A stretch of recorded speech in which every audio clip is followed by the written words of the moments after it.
Hi, good evening guys. Karon, ngayon,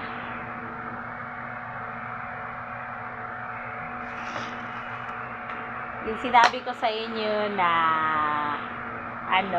hello, good evening po. Yung sinabi ko sa inyo na isusunod ko, ipakita ko sa inyo yung nabili kong school supply. Eto, meron na. Wait lang ha, pakita ko sa inyo. Eto. Nakisunod tog butang sa imuhang bag ha. Opo. Eto, isang rim. 1, 2, 3, 4, 5, 6, 7, 8, 9, 10. 10 siya. Ito siya para sa ako ang anak. Ito kasi yung binili ko kasi yung sa high school kasi may kulay kasi yung sa kanila, kaya eto, ayaw nila yung may yarn kasi di ko alam sa kanya, ayaw niya, siya pinapili ko eh. Eto para sa anak ko, eto, yan. At saka eto naman, dalawa kasi binili ko. Kasi yung may senior high akong isa, yung pinapaaral ko. Eto naman, 10 piraso din. 1, 2, 3, 4, 5, 6, 7, 8, 9, 10. 10 din. Eto, sa sa pinapaaral ko. Sa pinapaaral ko, ito binilhan ko rin siya. At saka i-surprise ko sa kanya, hindi niya pa kasi alam. Kaya andun kasi siya, hindi siya dito nakatira sa akin, andun siya sa mama niya. Pero tinutulungan ko lang siya tumutulong din ako konti. Oo, kahit ganito lang yung sahod ko, kung maliit lang yung kinikita ko, at least masarap sa pakiramdam na makatulong ka kasi matalino kasi siya eh. Oh, eto siya, 10 para sa working sa sa estudyante ko, senior high, kasi nag-aral kasi siya sa ALS, kaya next pasukan senior high na siya. Okay. Next, eto. Bumili ako sa kanila ng isa sa kanilang intermediate. Ayan. Yan, tigi-isa sila. At saka, sunod, ito naman siya sa apo kong panganay.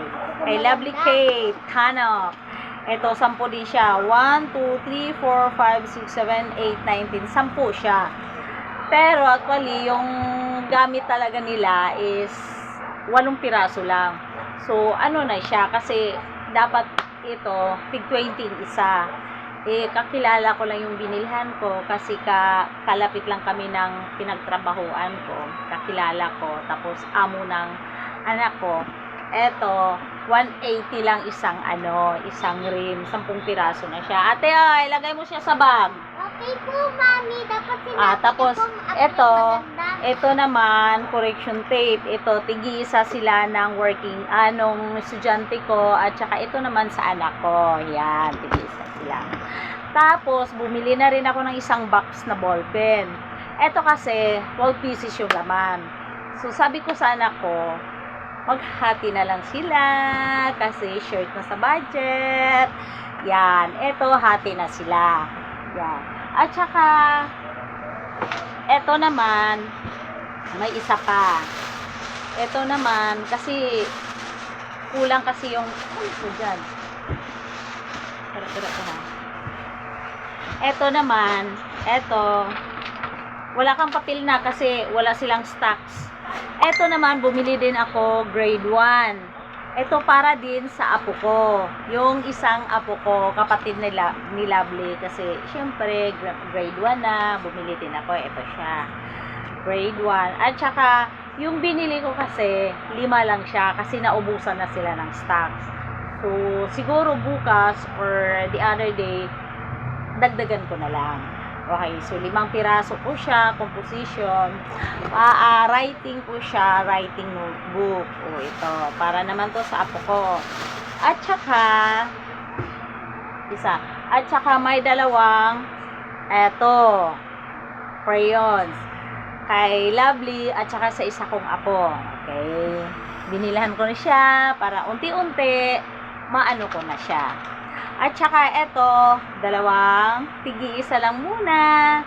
Tapos ayun kasi kulang na kasi budget ko. Kasi yung budget ko 1K lang. Tapos eto na, ang nabayaran ko lahat is eto. Wait lang. Nabayaran ko siya lahat. Ito na po. Yan. Yan na po siya lahat. Nabayaran ko. Yan lahat yung nabayaran ko. 915. So, may konti 1K lang yung pera ko. Sensya na. Dagdagan ko na lang siya next, pamili ko naman. Kasi, sa susunod na bili ko, bag na naman. Para, pakunti-kunti, matatapos ko rin. Okay, syempre. Bye-bye! Ito lang po yung masasabi ko sa inyo. At saka, okay na. Hi guys, ito yung anak ko. Grade 10 na siya. 10 na ka, anak? Yan, unti-unti ko kasi ang alam ko parang June yata, mga 16 yung pasukan nila. So, bibili siguro ako pag next sahod na naman, bag na naman nila. Tapos unti-unti, next time may uniform pa sa sa PE nila. Di ko alam. Basta may pera ako, bibili ako. Okay, bye-bye guys! Love you! Wow!